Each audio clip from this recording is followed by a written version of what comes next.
how much you've saved and what your debt is, it starts to build a picture on the canvas of who you are financially. Don't assume your personal credit is accurate. Don't. Welcome everybody to episode 8 of Take It to the Bank with Tim Bridgers and Ryan Thogmartin. Tim is the expert. I'm just a guy in the room with the expert. With the cool hat.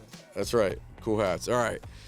This is a fun one because this encompasses a lot of what we've talked about in previous episodes. So if everybody's watched the previous 7 episodes, this is a culmination of some of that, but we're both growth-minded people. So I like to talk about growing, and you're going to give everybody the checklist of this is what you need to do before you buy a business, before you acquire a funeral home, before you expand.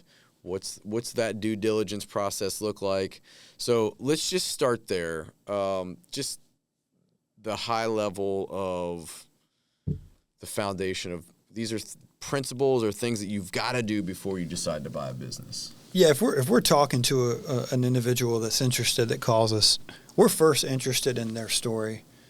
You know, we want to understand, you know, is this a person that is really desperate for buying a business and they're not thinking too much about where they're having to relocate to and all this, or have they given some thought to the grand scheme of this and how it kind of relates to their life? And that's important, just hearing their story. So having some due diligence around where you want to live, where are you looking to buy? Is it in your hometown? Is it the funeral home that you're currently managing or working for? Just having that story and really understanding the why behind it is important to us, right? I'm not sure if it's important to others, but we really like to understand the thrust behind that. So give that some thought. You know, if you have your eye on a funeral home, really, really understand that. The next step is, before we ever talk about the business, is getting your personal checklist items in order, right?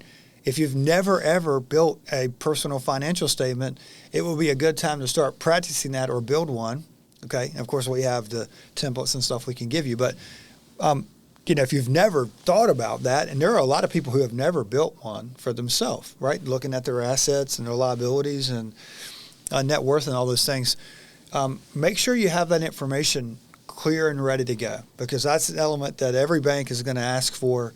It really is a snapshot of how you have managed your assets, right, and your liabilities, and how that's changed over time.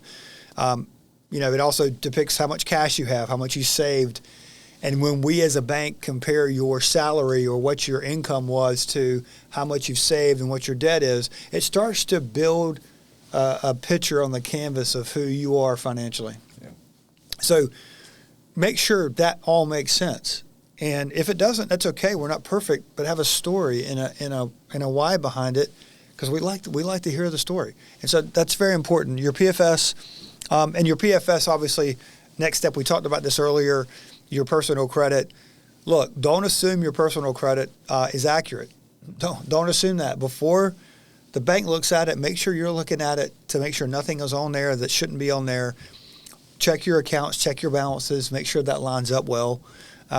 There's plenty of apps now that have those features to where you can see the account. So that's very, very important. So kind of your personal checklist.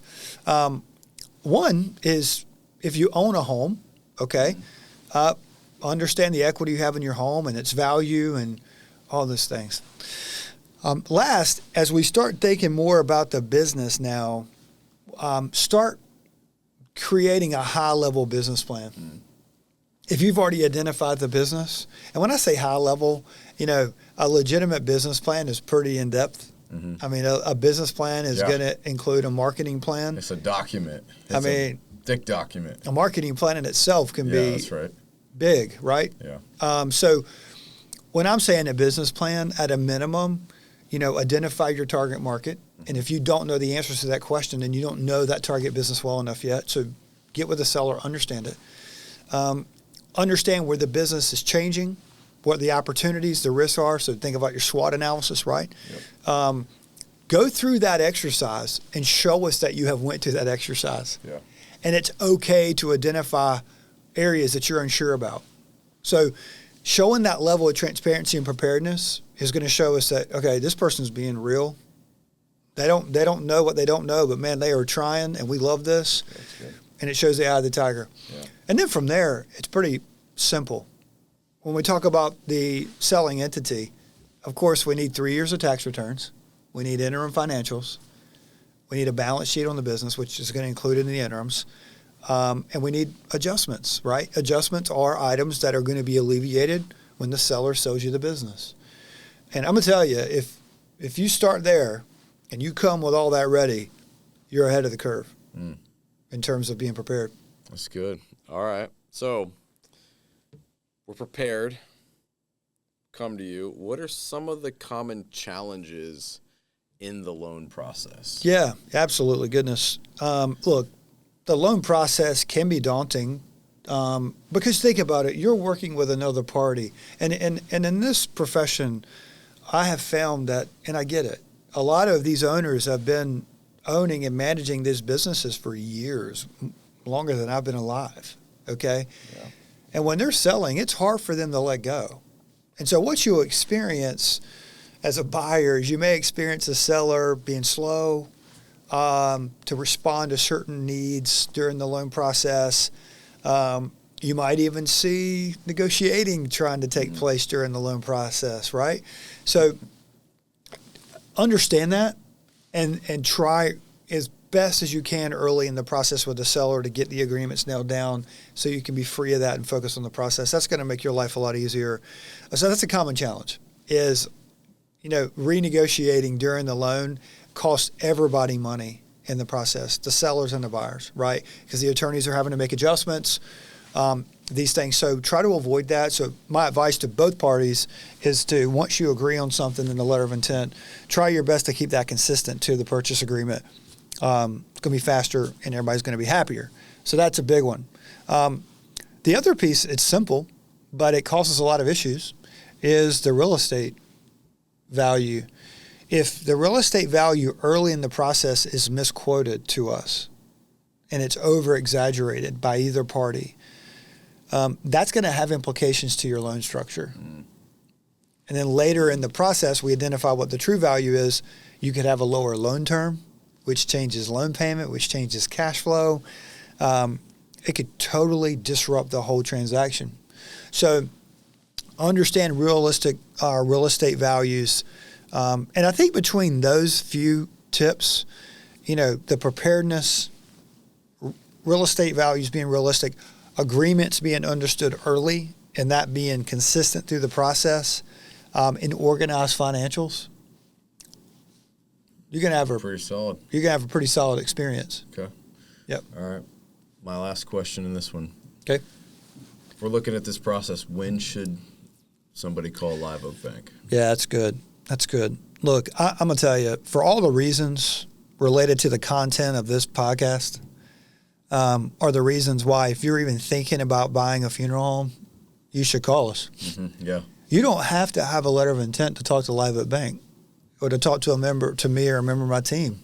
Maybe you're thinking about it. Mm-hmm. Maybe you just had a coffee with the seller for the first time and you've got a few nuggets that you don't know what's next. Call us. If you're a seller, we have a lot of sellers call us, and here's what we do. This is cool, and we love this. A seller will call me, say, hey, Tim, I'm thinking about selling to my key employee. I don't know where to start. I'm like, well, let's start by sending me your financials. Mm-hmm.